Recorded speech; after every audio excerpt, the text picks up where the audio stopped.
doing scanning squid microscopy, and so to unpack that, basically what it is taking a very, very sensitive magnetic flux detector. So we're capturing magnetic fields, and then we take that detector and scan it over samples at extremely low temperatures. And various materials have magnetic properties that tell us about what the electrons are doing in the material. So I've been working on superconductors, in particular something called strontium titanate. And if you apply a magnetic field to a superconductor, the superconductor sets up a magnetic field in response, and so we can measure that and find out about the superconducting state. One thing that I found actually was that in strontium titanate, there are these crystallographic domains at low temperatures. So the material goes from having one crystal structure, a cubic crystal structure at room temperature, to a tetragonal unit cell at lower temperatures. So that means that basically if you think of a cube and then stretching it out a little bit, that's what happens as you go to lower temperatures. But the stretching out can happen along any of the cubic directions. And so you end up with domains with different stretch directions. And I found that the transition temperature, so the temperature where this material goes from being just a normal conductor to a superconductor, that is influenced by these tetragonal domains. And so what I see is actually these patterns, these stripes, where the transition temperature is higher.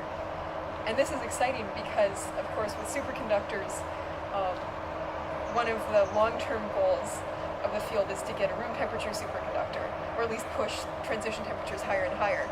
Now, in strontium titanate, the transition temperatures are at hundreds of millikelvin, so less than a degree above absolute zero. So this, in absolute technology terms, is useless. But it's still interesting because understanding how the transition temperature can be influenced by changing the crystal structure might tell us something that goes just beyond strontium titanate and might be applicable either to materials that are grown on top of strontium titanate or just to other classes of materials that might have an intrinsically higher transition temperature to start out with that maybe could be made even higher.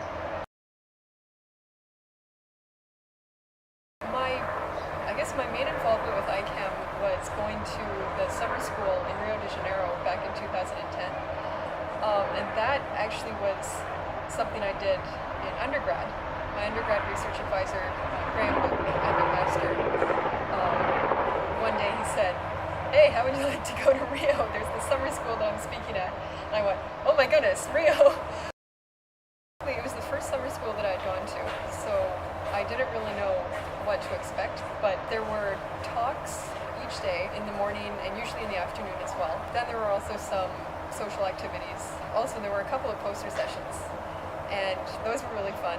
There were talks by theorists as well as by experimentalists. This was really one of the first times that I was exposed to sort of the broader international community, firsthand.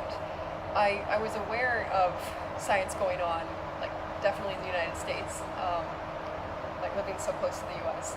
And I was aware that there was physics going on all across the globe, but here I was able to meet and interact with students as well as professors from Brazil, as well as the United States and even the United Kingdom. And I heard about techniques I remember Jenny Hoffman gave talks on STM and measurements that she had done and other people had done on superconductors. There was a talk, I don't remember actually who gave it, it might have been Pierce Coleman, on topological insulators, and I think that was the first time I had heard of those. And now actually other people in my lab, as well as many other people at Stanford, are working on topological insulators. But that was the first time that I'd heard of them, and they're weird but very neat systems. Building connections and getting to know people from all across North America, South America, and even further afield. Meeting professors who are really interested in talking with students, and meeting with students, and just staying in touch with these people, even if it's just seeing them again at conferences, having that connection and knowing that, hey, I went to the top of Sugarloaf Mountain with you.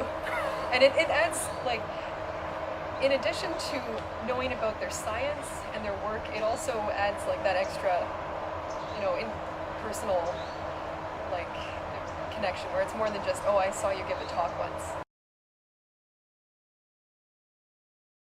I think for me it's curiosity.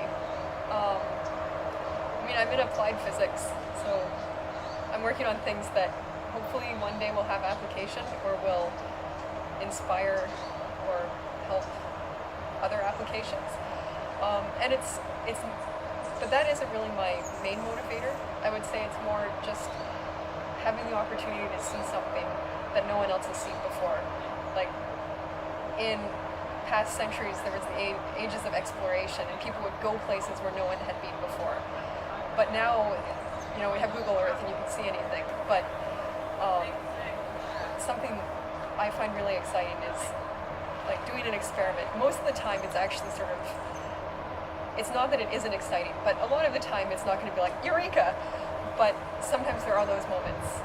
And so, yeah, I would say, like, if to anyone who's interested in exploring, I think physics in particular it's a frontier that still has, it's a place where you can explore.